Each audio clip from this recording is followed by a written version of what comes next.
He thinks we've been cursed, but we've been blessed. How can something that gives this kind of prowess be a curse?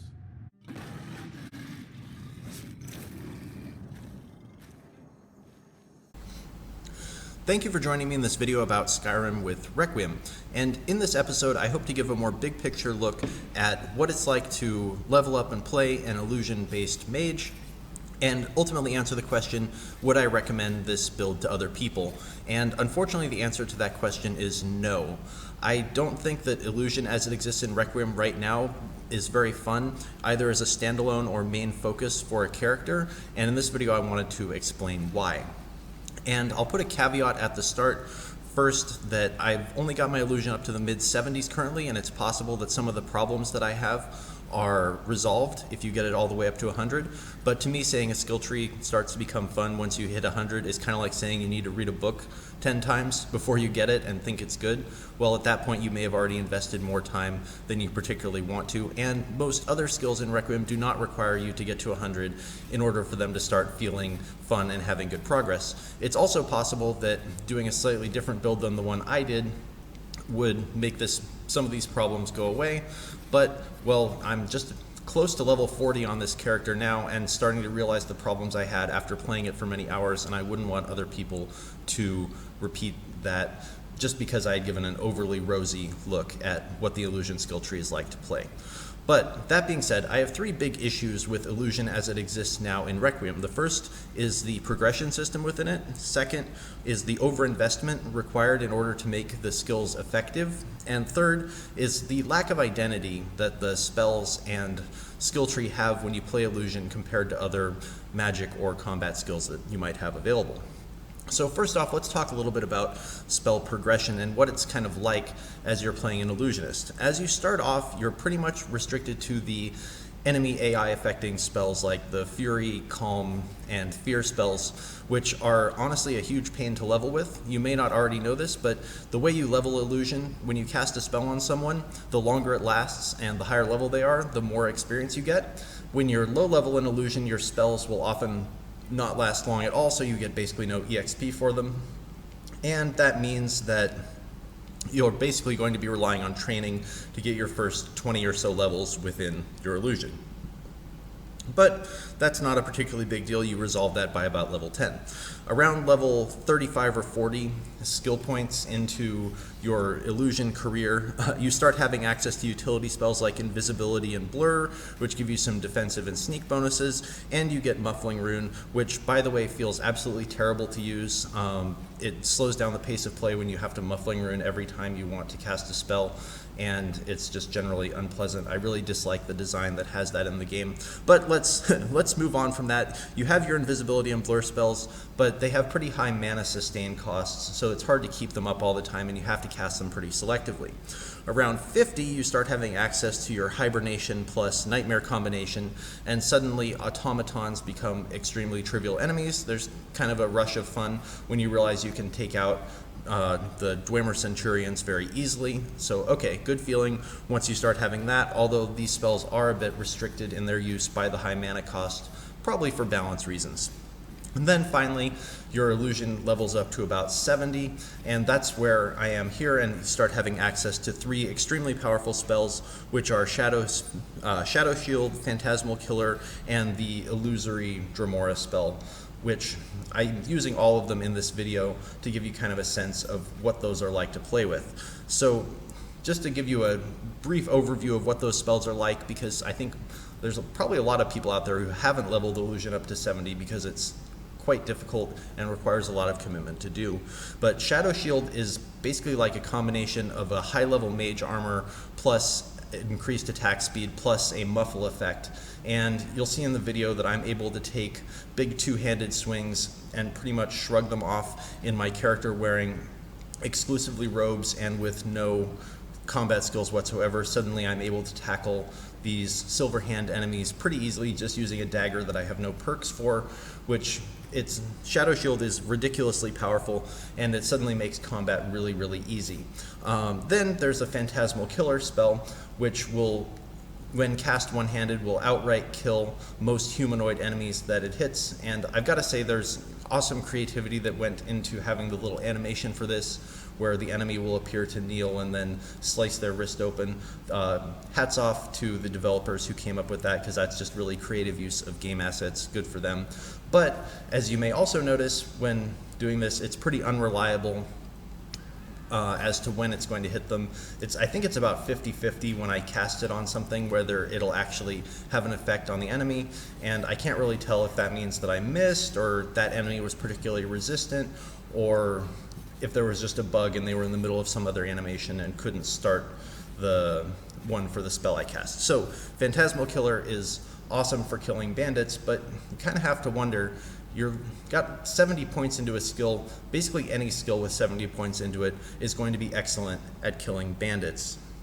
And then the third really powerful spell that becomes available around this tier is the Illusory Dremora, or I think it's like the Summoned Simulacrum spell, which it's very useful. It's a good minion, but one little caveat in the description of it is that it deals extra damage to enemies that don't realize that it's an illusion. So in other words, against enemies that your other illusion spells also work against. And here's sort of the problem after that long-winded description, is that there are some enemies that are just immune to illusion effects. And so regardless of how cool and interesting your spells are for killing bandits and fighting bandits, then they're not progressing you through the game, because they're never going to be useful for fighting dragons.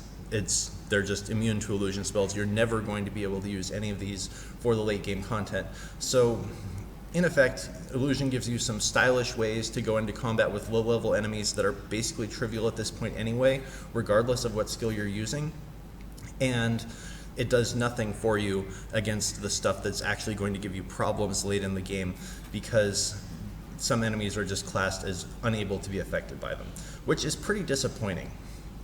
Because no matter how much, even if I take my illusion from 70 to 100, I don't think that my Phantasmal Killer spell is ever going to become better than it is right now. So I'm going to have to start investing either a lot into one-handed perks to take advantage of Shadow Shield, or a lot into destruction and just kind of forget that I intended to be an illusion mage in the first place.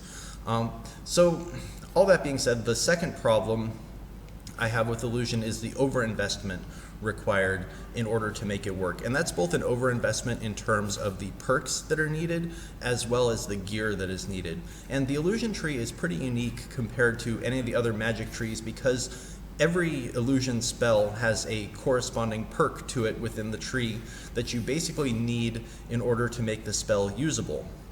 And trying to use any of the spells without the perk associated with them, it will either be a very weak version of it that you probably don't want to use anyway, or so costly that it's very hard to maintain, or not let you move quickly, or things like that. So you need to have the perks in order to use the illusion spells, and I've got something like 15 perks put into illusion, which has made it really hard in order to have any backup sort of combat mechanism, which I'm realizing I'm absolutely going to need in order to actually get through the end game. So by investing in illusion, I think I've made my character considerably weaker. The second issue of this is there's a big gear investment required in order to make your illusion spells work, and that's because so many of them have upkeep costs where they take an ongoing drain on your magicka in order to sustain. So on this particular character, I have upwards of 500% increased magicka regeneration rate between the Master Robes of Illusion I'm wearing, the Mage's Circlet that gives 200%, and then the Restoration perk, and I've got a ring that I sometimes put on in order to get even more magicka regen, and that's what I need in order to have two different, to sustain two different ongoing upkeep effects and be able to use those at the same time. And the issue is, those are gear slots that could otherwise be put toward having things like elemental resistance.